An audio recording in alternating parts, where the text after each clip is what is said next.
So just to start with, we'll just talk a little bit about the challenges that you mentioned your clients are experiencing at the moment.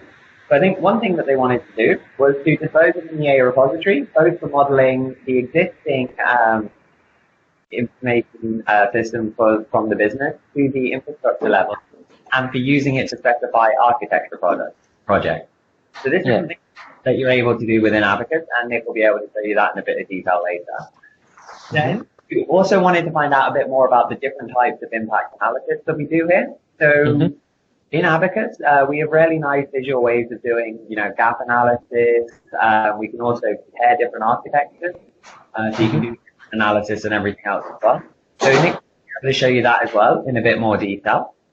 And then you were saying another thing that you guys are looking at is, or you're hoping to do, is to dispose of an APM solution that covers all aspects from data collection and structuring to the production of adaptable dashboards and heat maps.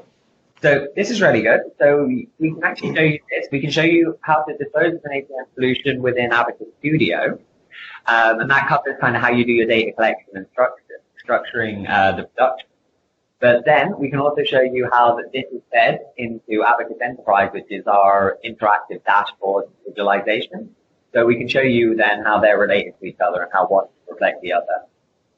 And I think the final thing you really wanted to do was to expose all the previous information via a portal for consultation that can also support workflows destined to guarantee the quality of the presented information. So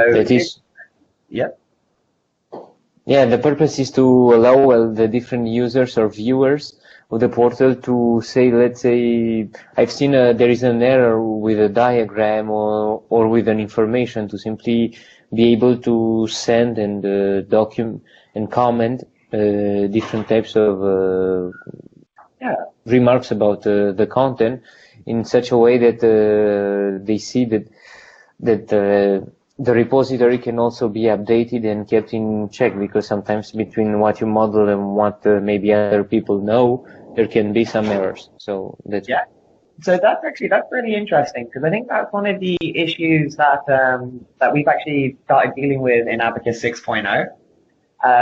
So really what we have now is that we have our Abacus Studio, and within Abacus Studio, you're going to have the people who are actually doing the diagramming. So they're the ones who are going to be modeling within the tool. And then in Abacus Enterprise, some users are going to be read-only in Abacus Enterprise, and they'll just have their own dashboard. Then we have some users who can actually edit information within that. So in the enterprise, within the portal, within the viewing portal. And when they change that information, that actually gets reflected automatically in the repository as well. Okay. So we'll be able to show you that. Nick's going to show you how the editors actually work. And then you can see then how well you think that fits in with what your clients are trying to achieve. Okay, great. Brilliant. So this seems to be kind of most of the things that you're hoping Abacus can help you with. Is there anything else that your client is hoping to see in Abacus as well?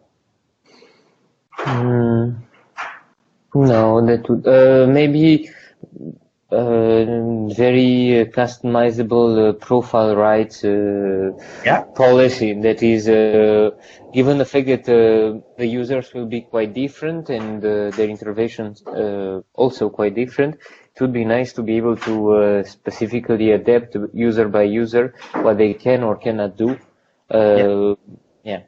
Even at an object level. That makes a lot of sense, and that's something that a lot of people do find that they want in the EA tool. And one of the main reasons for that is because you want to make sure that first of all everyone sees the relevant information. Then you also want to make sure that no one has access to anything that you don't want them to see, or is able to change anything that you don't really want to give them permission for. So we have a really finely grained permission model in Abacus.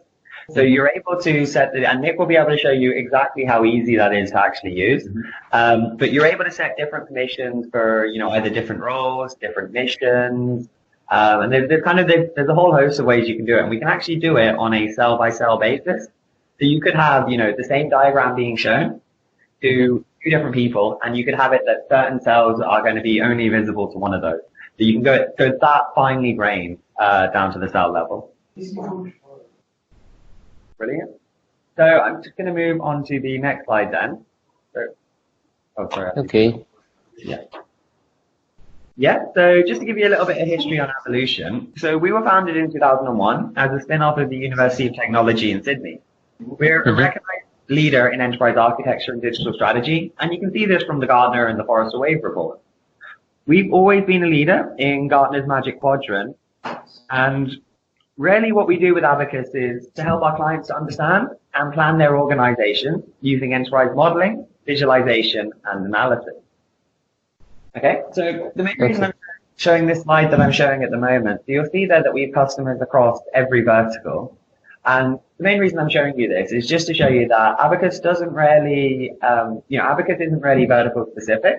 So if it's the case that your organization is large with a sufficiently complex IT system, IT infrastructure, then there is value to be had from a tool like Abacus.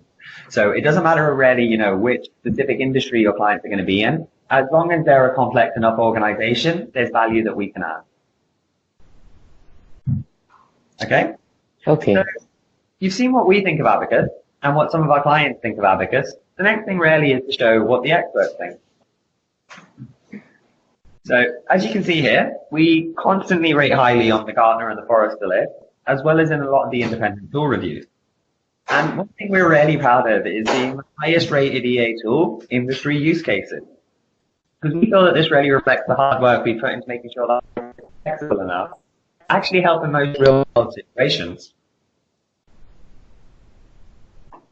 Okay. Can you hear me? Yeah, I can. So, and I don't know if have you guys heard much about the Forrester Wave report? Yeah, this is one of the reasons why I actually selected you between the editors that I wanted to do an RFI with, because I saw that you are among the leaders. So yes. Yeah, so that's good to hear, and it's nice. It's always nice for us to get a bit of feedback as to how many people are actually paying attention to these. So that's always good to hear. So yeah, we're really happy about the fact that we got the highest vendor score for 10 of the 13 criteria, and we got the overall highest score for both our current offering and our strategy. And we also have a very high market presence score as well. So yeah, if you've already seen that, that's brilliant. So I don't know if you've heard of the Peer Insight. These are Gartner's reviews where they review our clients' experiences during and after deployment. So we're extremely proud of the fact that we got a 4.7 score out of 5 in the peer reviews, because this really reflects how the customers actually felt during their deployment and during their usage of Abacus. So it really shows kind of how they, how supported they felt during their deployment. And another score that we were proud came out of the Peer Insights was actually in regards to deployment time. So most people who are looking for an enterprise architecture tool set, they usually need to make a business case. And they usually need to say, I will be able to do these couple of things with this tool, and that's where it's going to add value. So really, the fact that we're able to get 69% of our cases deployed in under 3 months and 92% in less than 6 months really means that we're actually giving these enterprise architects the ability to turn back around to the people who've sponsored their projects and actually say, look, these are the results we've got. And one of the things is, so you can see here, our deployment times are a lot better than any other organization in there. We have 69% of our cases deployed in under 3 months, which it just means that people are really able to get that actionable work that they're able to use their results to prove their own case. We also found that, or Gartner also found when they were reviewing it, 87% of companies that actually considered Abacus decided to buy it. So that's kind of one of those stats that really speaks for itself. When they put us up against, a lot of the competition, as long as they were checking our product out too, then, most people actually went with it. Okay. So you've seen what your peers think of us and some of the experts. So really the question is, what makes Abacus different from the other EA tool sets? Like, why do people keep choosing us? Okay, so I just mentioned it briefly earlier, but Abacus supports over 100 frameworks and notations across a broad range of domains. We also enable you to create custom frameworks easily, and our own Avolution framework is actually a best-of-breed solution comprised of TOGAF, Archimate, BPMN, APQC, PEAF, and many others. Another place where we step out from the crowd is usability. So we're often cited as one of the easiest to use VA tools because we're based off a really familiar Windows UI design that everyone's been using since they were kids. And most of our functionality is enabled with a few clicks and drag and drops. And we actually find that users begin compiling information and developing models in minutes and developing sensible roadmaps in just hours. Okay. So, as I mentioned earlier, it's about a fast and thorough deployment. And we can even configure in just a day. So we can help you set up your meta model and adjust that just in a day. Another place where we rarely step out from the crowd, though, is the analysis. And this is actually what the middle A in Abacus stands for. And out of the box, we enable users to conduct in-depth analysis of information across their architecture. We have algorithms to calculate metrics on cost, risk, performance, reliability, criticality, technical fit, business fit, agility. And we also allow you to make custom algorithms with a few simple clicks using our visual algorithm composer. These are no-code algorithms that you're able to create extremely easily and extremely visually in Abacus. And then you're able to set these and schedule these to work across your repository at specific times. Okay, so just to sum up my side of this. So Abacus really provides a way for all of your stakeholders to stay fully informed on what's happening within the organization, as well as showing the results of any new actions or any new changes. So now I'm going to pass you over to Nick, and he's going to give you a demonstration of 6.0. So just let me know when you can see Abacus on the screen there. Okay. Okay. All right, so what we've got here, Andre, is basically, can you see this okay? Sorry. Yeah, I can see this is Abacus. It is, yes. So, what we've got here is basically what we call a catalog, and this is basically a spreadsheet style view of the information that's in your repository. Just make sure you can hear me okay, move the microphone closer to me. So we've got this catalog here that contains, here on the left-hand side, elements of cross properties and connections. This is just one on platform services, and what we've actually got in here is multiple different catalogs, finance strategies, ideas. You can see them all different from the business element down to your information infrastructure side of things. So this is basically collected from your repository, which is up here on the left-hand side. You can see here all the different component types, all grouped in, and this is where you can create all these catalogs. So what this is essentially doing is mapping against our Avolution meta model, which, as Matt mentioned before, is based on multiple different notations, methodologies, frameworks, which you can see here on the right-hand side. And just one thing that is really good with this, whilst we've got our own hybrid version that we see here, we've got a lot of architecture models and notations directly out of the box, which we're able to use. So, I don't know, are you using? Have you got a map model at the moment? Currently, it would be Archimate, the preferred model. Okay. Even. Sorry, you were saying? I said that the preferred framework my client is looking for is Archimate, although they are also looking for the ability to do functional maps, like maybe in other terms business capabilities structured in order to model this intermediate phase between processes and the AT part. Perfect. That sounds great. So like I said, we've got Archimate in this library here. We've got over 30 plus, and we can help import any other model, but like Archimate here, and others like BPMN and etc. But one thing you can do is, rather than just using one model like Archimate, you can actually start to form a hybrid model like we have here that has different elements. So it's like you say, you can start going the functional side of things, the elements between. Nick, can you please speak a bit more slowly, because each time you speak I hear like interruptions, so I can't understand you very well.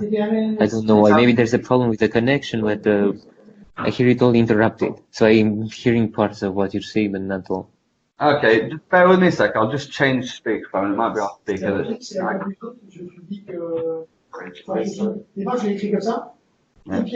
Okay. On commence à parler, et eux, ils nous ont envoyé par la boîte, ils ont mis Volu. Donc c'était sympa, cette chorégraphie était, elle reprend la légère vidéo pour la tout de suite, c'est vrai que. Is that better for you? Oh, yeah, a lot better. There we go. No, I can't no, the problem was that I was hearing part of what you were saying, so the problem was that I couldn't, and in the end, the main points were being lost. So. No problem, no problem. I'll just quickly recap then, so make sure I've got all the information across. So, like I was saying, we had those different notations. Did you see all these before? So this way you've got Archimate, BPMN, so you can use these out of the box. These come as standard, and what we can then do is basically done what we've got here for our Avolution model. So we've got multiple notations, architectures. Basically what we've created is a common best practice and links it all together. So like you say, you can start linking things and seeing process maps, which we'll go into, and just how everything links up together.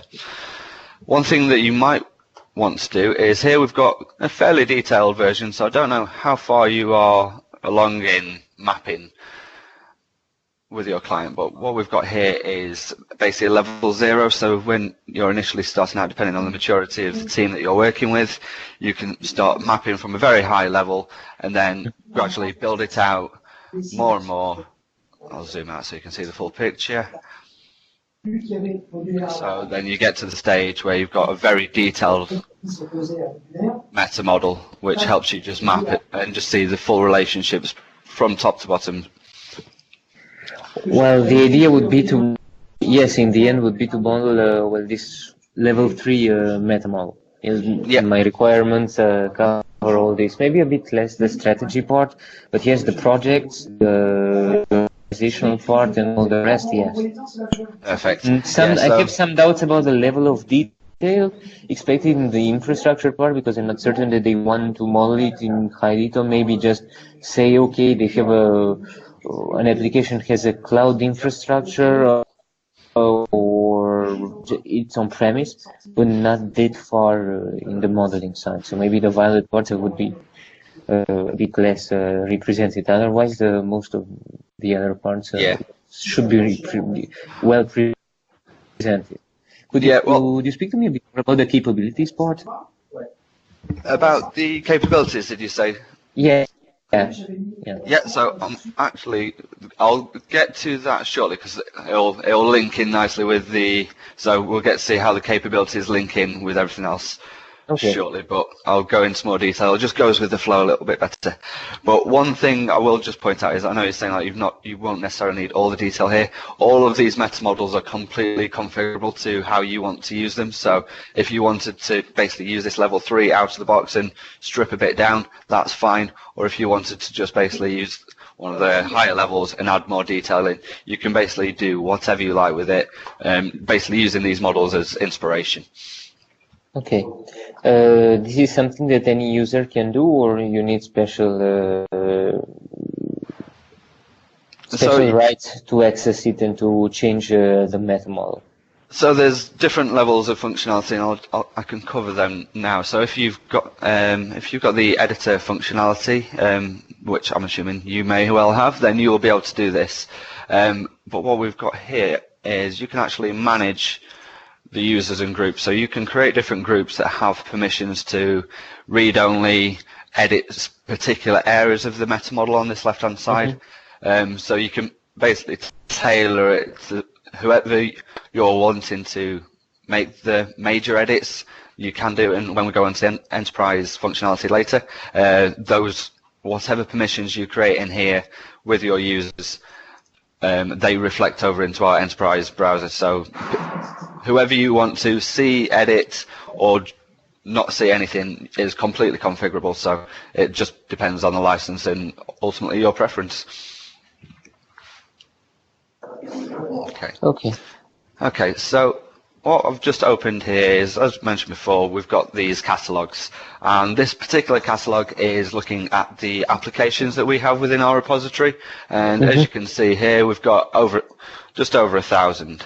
And what this is showing, each row is showing an application, and along the top you have different properties or the relationships to other components. So you've got properties including such thing as your stage, your recommendation, criticality scores, business and technical fit, or your life cycle dates. You could have such things as your costings in here. And so like I say, this is a very, very detailed view. See, as I scroll on, there's plenty of different things here.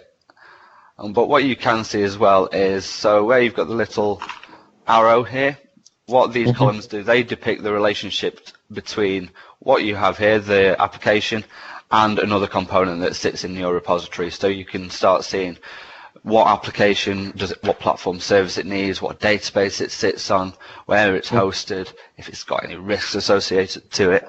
So like I say, here it's very detailed, and in all fairness, when you first start out, there's probably a bit too much in terms of properties. And you can actually see all the properties in here so you've got the complexities, which basically count in the total of incoming and outgoing from the different components. So you've got your financials, and these are completely configurable as well. So what we've got here, this is pretty much a full catalog, depending on who you're wanting to share details with or where you start out. As I say, all these properties come out of the box. Well, you might want to start out with just a few different properties and make a simpler view to begin with, just like incrementally build up your meta model. But ultimately, all of these properties are there for you to use as the maturity of the project within Abacus gets built. So effectively, a catalog is a customized view of applications. And it's ultimately, when I say looking at the relationships, so if we look at here, what you will see, scroll over to the right side, it's showing applications and it's showing the links to processes and to the departments all within these catalogs, and you can configure these in here similar as you would in any other Windows program, and you can start personalizing these catalogs. So everything in here is completely configurable. And what you can see as well is we've got these different scores. You can start editing data directly in here. So I can click in here, change the recommendation stage, and what we've got on the business technical fit. So these are actually derived from different algorithms and scripts that we have. So I'll go through them in a little bit more detail shortly, but you can basically set and use the algorithms that we have to start producing scores that will help you rationalize applications or other components within the business, depending on where you're wanting to map. So are you wanting to map applications and build out that as one of your main details, or are you looking at more projects and the business elements? Actually, I'm both. I have several objectives. One of them is to fill in, these different types of information for an application, both useful and the links that they can have with other objects, maybe with data fluxes or other components or processes, with the purpose of both doing impact analysis and also to describe different states of the information system, but also to have maybe an adaptable framework to describe the applications or even other objects such as the data object in order to both do the same thing, to do impact analysis, but also to generate different types of dashboards. Perfect, so, and that is what we're about to go on and show you. So that's great. One thing I will just point out here. So obviously there's a lot of data in here, and whilst you can add data into these catalogs, I'm assuming that you and your client have got a lot of data currently sat in probably Visio and Excel. So the good thing is you can actually design your catalog to show these bits of information we want to import. You can export that to Microsoft Excel or Visio or Google Sheets, and you can actually just import it straight in. So it's not a matter of going one at a time. You can actually mass upload data that you've got sat elsewhere. So it helps you build out the repository really quickly. Okay. And if I want, for example, to export, let's say I have my application, and I only want to update certain columns, I just how can I do that, for example? So, like I say here, we've got your full catalog here, and if you can actually save a copy of this, and I'll just show you the example of what we went through before, the smaller one. So if you just want to show this or less, you can actually edit your catalog. So in here, so you can see here we've got everything that's along the top here, and you've got all your applications. That's what they are in this right-hand column. So you can add or remove these properties as you wish. So if you don't want some bits updated, you don't need to, but you can just export the columns that you wish to be updated. Does that make sense? Yeah. Perfect. Okay, so now we've had a look at the data. Like I say, we're probably wanting to start looking at the visual elements on how this actually looks. So what I'm going to open here is our business capability map. Okay, so I'll just zoom in so we can see that. So here we're actually using APQC's classification framework for this particular map, and this is just showing 2 of the 6 or 7 levels that it has. So this is showing high-level capabilities and processes with what we're calling a heat mapping effect, so these different colorations. And these are based on the recommendation view, and I'll show you in more detail how we do this later. So these capabilities have a set of references. So if you look here on the right hand side, we've got properties where you can see this process here, and if I click on that and I'll pin this down, you can see the type of element it is there. So that's capability.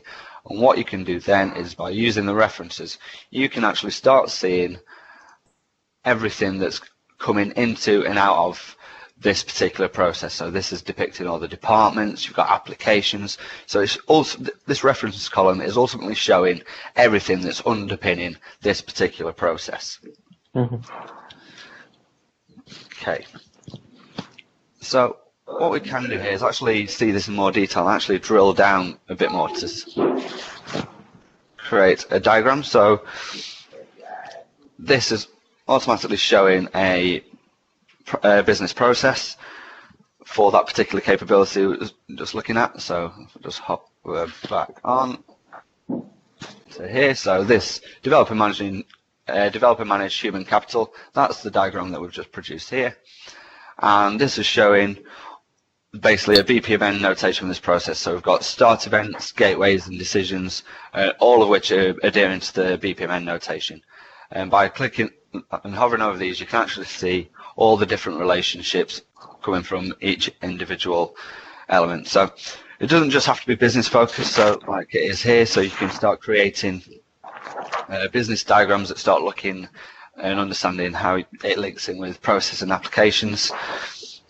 And so if you're wanting to go a level further into detail, we can have a look at an application interface diagram that we've got. Is here. So what we can see here, this is ultimately a subset of applications within our repository. And what you can